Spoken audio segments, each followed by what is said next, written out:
अम्मा बाद फ़अऊज़ु बिल्लाहि मिनश्शैतानिर रजीम बिस्मिल्लाहिर रहमानिर रहीम यसअलूनका अनिल खम्रि वल मैसिरि कुल फ़ीहिमा इस्मुन कबीर व मनाफ़िउ लिन्नास व इस्मुहुमा अकबरु मिन नफ़इहिमा व यसअलूनका माज़ा युनफ़िक़ून क़ुलिल अफ़्व कज़ालिक युबय्यिनुल्लाहु लकुमुल आयाति लअल्लकुम ततफ़क्करून।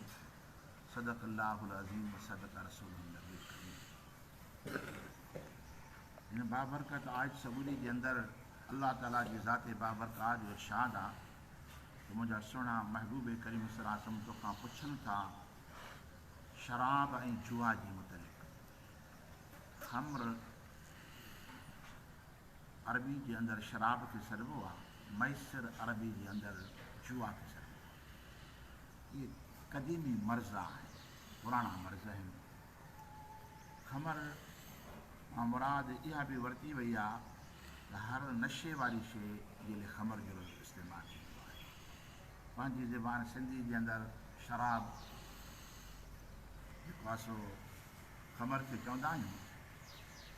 अरबी जे अंदरि शराब हर पीअण वारी शइ खे चइबो आहे। शरीब यशरिब मां वरितल आहे। महबूब करीम सल्लल्लाहु अलैहि वसल्लम जी ज़ात बाबरकात खां पुछनि था त साईं इस्लाम जे अंदरि शराब जी ऐं जुआ जो छा हुकुम आहे। अल्लाह ताला जी ज़ात बाबरकात इरशाद बंद कुल फ़ीहिमा इस्मुन कबीर। हे मुंहिंजा सुहिणा महबूब करीम सल्लल्लाहु अलैहि वसल्लम तो इरशाद फरमा त इन में गुनाह वॾो आहे। व मनाफ़िउ लिन्नास, ऐं इन में माण्हुनि जे लाइ नफ़ा बि आहे। यानी शराब में नफ़ो बि आहे, जुआ में नफ़ो बि आहे। व इस्मुहुमा अकबरु मिन नफ़इहिमा, ऐं गुनाह इन ॿिन्ही जे नफ़े खां वॾो आहे। हाणे नफ़ो इन में कहिड़ो आहे? शराब में, शराब हिकिड़ो शरबत आहे। शराब बुनियादी तरह सां जंहिं शइ मां ठहे थो उहे शयूं पलीत न आहे। शराब कणिक मां ठहंदो आहे, जवन मां ठहंदो आहे, कारकुन मां ठहंदो आहे, अंगूरनि मां ठहंदो आहे, किशमिश मां ठहंदो आहे। यानी बुनियादी तरह सां जेके शयूं उनजे अंदरि रखियल आहिनि उहे पाक आहे। पोइ इहे जेका पाक शइ मां शइ ठहे थी पई त उनखे कीअं हराम करार ॾिनो वियो। तंहिं करे अरबी जे अंदरि ख़मर जो लफ़्ज़ आयो। ख़मर जी माना आहे त इहो शरबत आहे, पर उन शरबत जे अंदरि जेका शइ रखियल आहे अंदरि उहा इंसान जे अकुल खे ज़ाइल करे थी, यानी माण्हू खे बुज़दिल बणाए थी पई, काहिली पैदा करे थी पई। यानी इंसान जे अंदरि इंसानी सिफ़तुनि खे ख़तमु करे उनजे अंदरि भोलनि वारी सिफ़त आणे थी। जीअं भोलो हुजे न, इंसान खे शराब भोलो थो बणाए। हाणे अल्लाह ताला जी ज़ात बाबरकात फरमाइत में माण्हुनि जे लाइ नफ़ो आहे। नफ़ो इहो आहे त पीअण में मज़ो आहे, शरबत त आहे न पंहिंजी जॻह। हराम इन करे आहे जो इंसान जे अंदरि नशो पैदा करे थो, उन इंसान मां जो अकुलु जेको सो ज़ाइल थी थो वञे, ऐं उहो माण्हू अजीब हरकतूं थो करे, ऐं उन मां कबीरा गुनाह साज़िर थी था वञनि, उनखां ग़लति कम साज़िर थी था वञनि शराब जे करे। ईअं पोइ हिकिड़ो किसो हारूत मारूत जो आयो ॿिनि फ़रिश्तनि जो, ऐं उन्हनि खां जेका ख़ता थी शराब पीअण जी करे, त शराब पीअण खां पोइ इंसानु कुफ़ुर बि करे सघे थो, ज़िना बि करे सघे थो, ग़लति कम बि करे सघे थो। हाणे पाक शइ आहे जंहिं मां शइ ठही आहे, पर उनजे अंदरि जेका शइ पैदा थी आहे न, उहा शइ जेका उहा जेका इंसान खे कबीरे गुनाह ॾे। पर जुआ में बि नफ़ो आहे। कहिड़ी महिनत आहे जुआ में? छको हईं, कमाई, मुफ़्त में माल थी, त नफ़ो त आहे न पंहिंजी जॻह। पोइ हराम छो आहे? हराम ईअं करे आहे जो बग़ैर महिनत जे मिले थो। ऐं ॿियो जेको पासो जेको तबाही बर्बादु थिए थो पियो, छो जो इस्लाम जे अंदरि हुकुम आहे त ॿिए खे नफ़ो पहुचाए न। हीअ हुनखे अहिड़ो नुक़सानु थो पहुचाए, हे खटे वियो, उहो जेको हाराए वियो न उहो तबाह थी वियो, बर्बादु थी वियो। हू बर्बादु थियो आहे त सुभाणे तूं बि बर्बादु थींदो। अल्लाह ताला जी ज़ात बाबरकात फरमायो त इन ॿिन्ही शयुनि जे अंदरि माण्हुनि जो नफ़ो आहे, पर इन जे नफ़े खां वधीक जेको आहे सो गुनाह। ऐं इहे जेके आदी बणिजी था वञनि इन ॿिनि फेलनि जा, दुनिया जे अंदरि ज़िलत खां सवाइ जहिड़ी का शइ आहे न, आख़िरत जे अंदरि अज़ाब खां सवाइ ॿी का शइ आहे। अल्लाह ताला जी ज़ात बाबरकात इन ॿिनि शयुनि जे लाइ इरशाद फरमायो, जंहिंमें ख़ुदा ताला जी ज़ात बाबरकात पंहिंजे महबूब खे फरमाए त माण्हू त इहे चवंदा साईं छा आहे, हे बि नफ़े जो कमु आहे। हालांकि जुआ जा कई क़िस्म आहिनि, कई जेको शर्त रखनि था ये शर्त बि हराम आहे, इहा बि जुआ में दाख़िल आहे। बग़ैर एवज़ जे का शइ ज़ाहिर थी थी पए, यानी मतिलबु त खोड़ अहिड़ा नाला आहिनि। जेकॾहिं केरु माण्हू ईअं चए थो पियो त भाई ख़मीस जी ईद थी त मां तोखे मानी खाराईंदोमांइ, जुमे जी ईद थी त तूं मूंखे मानी खाराए। हाणे ॿिन्ही मां हिकिड़े खे त मानी खाराइणी पवंदी न। जेको खाराए थो उहो गुनाहगार आहे, जेको खाए थो उहो आराम आहे। शर्त सां खाधई, यानी इस्लाम जे अंदरि इन शयुनि खे रद्द कयो जंहिंजे अंदरि फसाद पैदा थियो। भला हाणे शर्त त हुन पाण रखी आहे त ख़मीस जी ईद थी त बसि मानी मां खाराईंदो खाराईंदो सही, पर अंदरि त हुनखे सड़ंदो न। उहो ख़ुशीअ सां उहो दावत थो खाराईंदा न थिया, जॾहिं भाॻो सिर में पइजी वियो आहे त हाणे जान छॾाइणी आहे। यानी इस्लाम जे अंदरि इहा ज़बरदस्ती ग़ैर क़ानूनी खाराइणु वठणु, शर्त रखणु, ॿिए जे मथां बोझ ऐं बार रखणु, इहो इस्लाम जे अंदरि मना।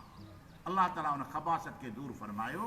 अलाह ताला जी ज़ाते बाबति सिर्फ़ु नफ़े खे न ॾिसो, पर उनजे नुक़सान खे ॾिसो, उनजे असरात खे बि ॾिसो। यानी इन ॿिनि शयुनि जो असरु ख़राबु आहे। पहिरियों इस्लाम जे अंदरि शराब हराम कोन्हे।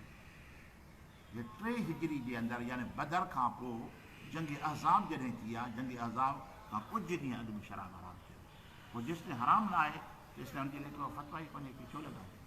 ॾिसो क़ुर पाक जी आयत मुबारक आहे, या अय्युहल्लज़ीन आमनू ला तक़रबुस सलात व अंतुम सुकारा, हे ईमान वारो तव्हां निमाज़ खे वेझा न वञो, व अंतुम सुकारा, ॼण तव्हां नशे में आहियो। ॼण त तव्हां नशे में आहियो, तव्हां निमाज़ खे वेझो न वञो।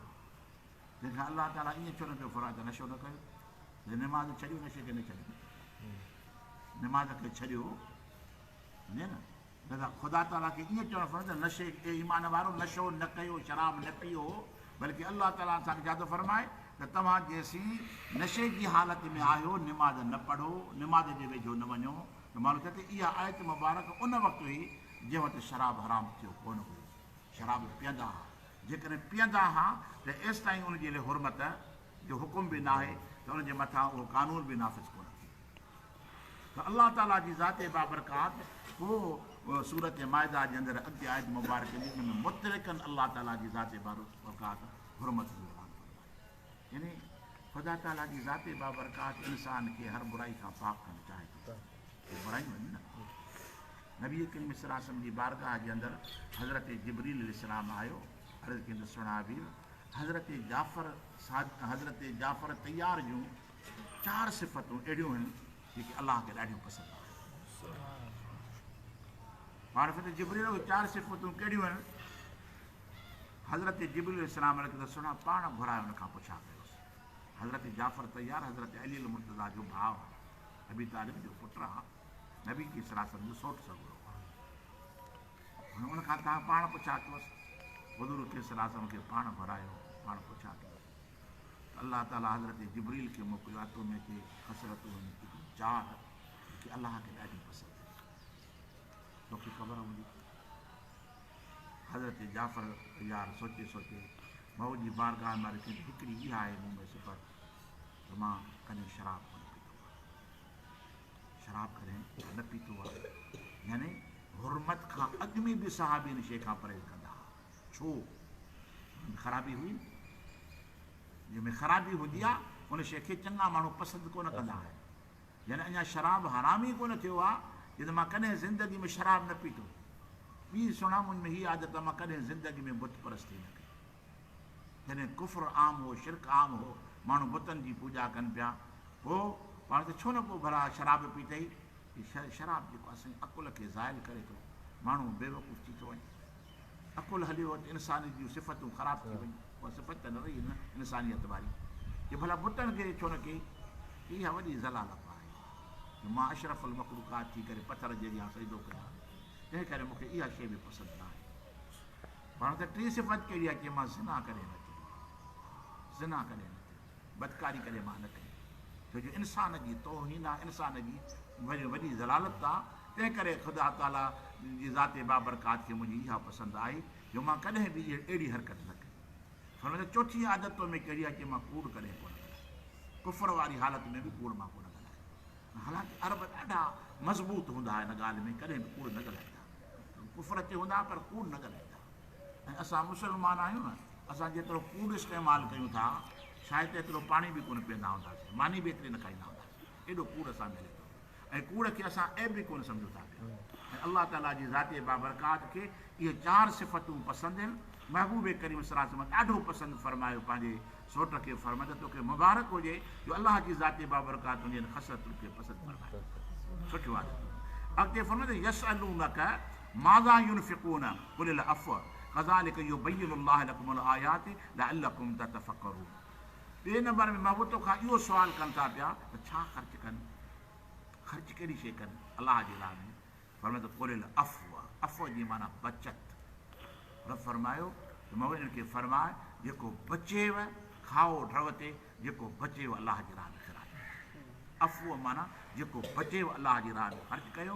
अहिड़ी तरह सां अलाह ताला जी ज़ाते बाबरकात पंहिंजी निशानियुनि खे बयानु फरमाए थो पियो जो तव्हां गौर कयो, फ़िक्र कयो, फिर दुनिया वल आख़िरत, ऐं दुनिया ऐं आख़िरत जे अंदरि अलाह ताला जी ज़ाते बाबरकात हिन आयत मुबारक में इहो इरशाद फरमाए त जेको बची पियव उहो रखो न, बल्कि अलाह जी राह में ख़राब कयो। शायदि त हीअ आयत मुबारक उलमाए किराम मुफ़सिर था फरमाए ज़कात खां अॻु में आहे। जॾहिं ज़कात जो हुकुम आयो त पोइ 40 हिसो अलाह जी राह में ख़र्च कंदा हुआ, जेको 12 महीने थींदो आहे, ऐं बाक़ी पाण वटि जमा फरमाईंदा हुआ। पर पहिरियों हीउ हुकुम हुयो त खाओ ढव ते, जेको बची पियव रखो न, बचत जेका हुजे सभु अलाह जी राह में ख़र्च करे। अलाह ताला जी ज़ाते बाबरकात असांखे मदद तौफ़ीक़ अता फ़रमाए। वमा तौफ़ीक़ी इल्ला बिल्लाहिल